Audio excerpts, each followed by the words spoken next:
የዝውውር መስኮቱ ተራዘመ። መቻል የዋንጫ ስኳድ ገነባ። የየሱፍ ወንድማማቾች ድንቅ ዝውውር።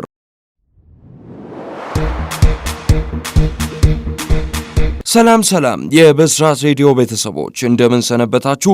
በዛሬው ዕለት ልዩ ፕሮግራማችን በኢትዮጵያ ፕሪሚየር ሊግ የዝውውር ገበያ አካባቢ ያሉ ሶስት ትልልቅና መነጋገሪያ የሆኑ አጀንዳዎችን በጥልቀት ይዘንላችሁ ቀርበናል። የፊታችን ሐምሌ 20 ይከፈታል ተብሎ ሲጠበቅ የነበረው የዝውውር መስኮት ለ10 ቀናት እንዲራዘም ተደረገ። እያወዛገበ ያለው የደሞዝ ጣሪያ ገደብስ እሁድ እንግዲህ በሚደረገው ጉባኤ ላይ ምን ውሳኔ ያገኛል? በሌላ በኩል ኢንስትራክተር ውበቱ አባተን የሾመው መቻል የሊጉን ዋንጫ ለመንጠቅ ያስቻለውን የሶስት አዳዲስ ስታር ተጫዋቾች ቁጥር የ6 ነባር ኮከቦችን ውል ማደሱንም ይፋ አድርጓል። በተጨማሪም በአንድ ቀን ለሁለት ተቀናቃኝ የከተማው ክለቦች የፈረሙት የየሱፍ ወንድማማቾች ድንቅ ታሪክ አብረን እንቃኛለን። ቪዲዮውን ላይክ በማድረግ ጀምሩ። አዲስ ከሆናችሁ ደግሞ ሰብስክራይብ ማድረጋችሁ እንዳትረሱ። ይህንን ዘገባ ያዘጋጀላችሁ መላኩ ወልደ ሰንበት ሲሆን ወደ እናንተ የማደርሰው ደግሞ እኔ መሳይ ተስፋዬ ነኝ። በቀጥታ ወደ ዝርዝር መረጃዎቹ እንለፍ።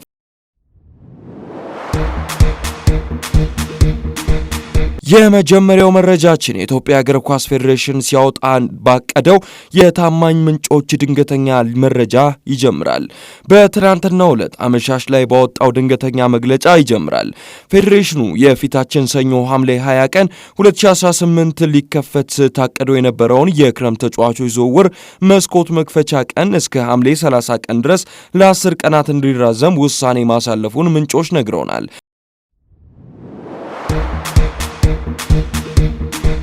ለመሆኑ የዝውውር መስኮቱ እንዲራዘም ያደረገው ዋና ምክንያት ምንድን ነው? ምክንያቱ በ2017 የውድድር ዓመት ወጥቶ የነበረው የክለቦች የፋይናንስ መመሪያ ደንብ ወይንም ደግሞ የደሞዝ ጣሪያ ገደብ ሳለሪ ካፕ እንዳያወዛገበ በመቆየቱ ነው።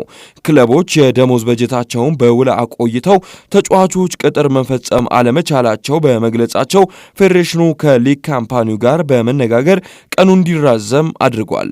በመሆኑም የፕሪሚየር ሊጉ አክሲዮን ማህበር ለፊታችን እሁድ አዲስ አበባ ጠቅላላ ጉባኤ ጠርቷል። በዚህም ጉባኤ ላይ የደሞዝ በጀት ጣሪያው ይሻሻላል ባለበት ይቀጥላል ወይንስ ደግሞ የገደቡ ሙሉ በሙሉ ይሻራል በሚሉት ነጥቦች ላይ የመጨረሻ ውሳኔ ይሰጣል ተብሎ ይጠበቃል።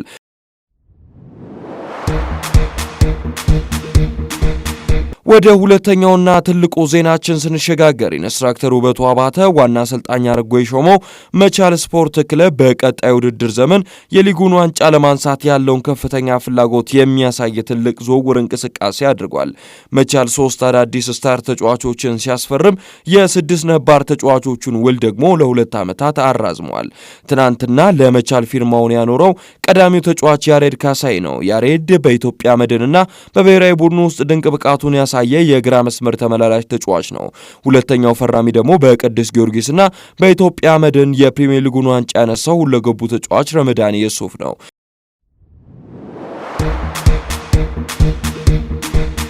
ሌላኛው ፈራሚ አማኑኤል ተረፉ ነው። በቅዱስ ጊዮርጊስ ስኬታማ ጊዜን አሳልፎ ባሳለፍነው የውድድር ዓመት ወደ ኢራቅ አል ናፋት አቅንቶ የነበረው ጠንካራው የመሃል ተከላካይ በ2 ዓመት ውል መቻልን ተቀላቅሏል። መቻል የ6 ተጫዋቾቹን ውል እንዲሁ አራዝሟል። አለምነህ ብርሃን፣ አማኑኤል ዮሐንስ፣ በረከት ደስታ፣ አብዱል ከሪም ወርቁ፣ ዮሐንስ መንግስቱና የቡድኑ ሁለተኛ አምበል ዳዊት ማሞላቸውን ለ2 ዓመታት አራዝመዋል። መቻል ከቀጥታ ዝውውር ባሻገር ታዳጊዎችን የማሳደግ ባህሉን የቀጠለ ሲሆን ባለፈው ዓመት ከአንደር 20 ቡድን 5 ተጫዋቾችን ያሳደገ ሲሆን ዘንድሮም ተጨማሪ 5 ታዳጊዎችን ወደ ዋናው ቡድን ያሳድጋል። አሁኑ ወቅት እንግዲህ በስኳድ ውስጥ 2 የሰራዊት አባላትንም እንደሚያገኙ ታውቋል።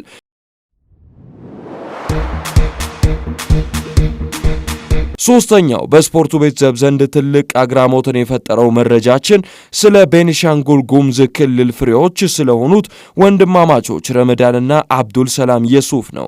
ሁለቱ ወንድማማቾች በትላንትናው ዕለት በአንድ ቀን ሁለቱም የአዲስ አበባ ታላላቅ ክለቦችን ኢትዮጵያ ቡናና መቻልን መፈረም ችሏል። ታናሽው አብዱል ሰላም የሱፍ ስሙ ከቅዱስ ጊዮርጊስ ጋር ሲነሳ ቢቆይም በመጨረሻም ግን በአሰልጣኝ ገብረመድህን ኃይሌ የሚመራውን ኢትዮጵያ ቡና መርጦ ለ2 ዓመታት ፈርሟል።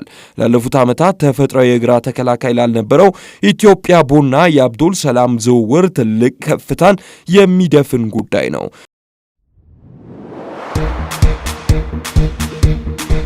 በሌላ በኩል ከቅዱስ ጊዮርጊስ ጋር ዋንጫ ያነሳው ታላቅየው ረመዳን የሱፍ ሶስተኛውን ዋንጫውን ከመቻል ጋር በማንሳት የዋንጫ ትሪክ ለመስራት በ2 ዓመታት ውል መቻልን ተቀላቅሏል። አሰልጣኙ ውበቱ አባተ ረመዳን የሱፍን በግራ ተከላካይ ሳይሆን በሌሎች የሜዳ ክፍሎች ላይ በልዩ ሚና ሊጠቀሙበት እንደሆነ ፍንጭም ሰጥቷል። ምክንያቱም አሰልጣኙ የግራ ተከላካዩን ያሬድ ካሳይን ከመድን በአዲስ ውል ሲያስፈርሙ የዳዊት ማሞንም ውል አድሰዋል። ስለዚህ ረመዳንም በመቻል ቤት በአዲስ ታክቲካዊ ሚና የምናየው ይሆናል።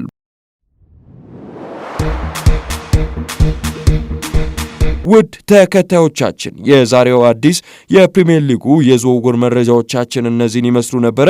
እስኪ እናንተስ ምን ታስባላችሁ? የፕሪሚየር ሊጉ የደሞዝ ጣሪያ ገደብ ቢሻሻል ይሻላል ወይንስ ሙሉ በሙሉ ቢሻር? በኢንስትራክተሩ ውበቱ አባተ የሚመራው መቻል በእነዚህ አዳዲስ ፊርማዎች የዋንጫ ድርቁን ይሰብራል? ረመዳን የሱፍ በመቻል ቤት በምን አይነት የሜዳ ክፍል ላይ ቢሰለፍ የበለጠ ውጤታማ ይሆናል? አስተያየታችሁን በኮሜንት ላይ ጻፉልን። እንዲሁም ደግሞ ቪዲዮውን ከወደዳችሁት ላይክ ማድረጋችሁን አትርሱ። ለጓደኞቻችሁ ሼር ማድረጋችሁንና አዲስ መረጃዎች እንዲደርሷችሁ ሰብስክራይብ አድርጋችሁ የደውል ምልክቷን መጫናችሁን እንዳትረሱ። በሌላ አዲስ መረጃ እስከምንገናኝ ድረስ መልካም ጊዜን እንመኝላችኋለን። የመላክ ወልደ ሰንበትን ዘገባ እኔ መሳይ ተስፋዬ ወደ እናንተ አደረስኩኝ። ቸር ቆዩልን።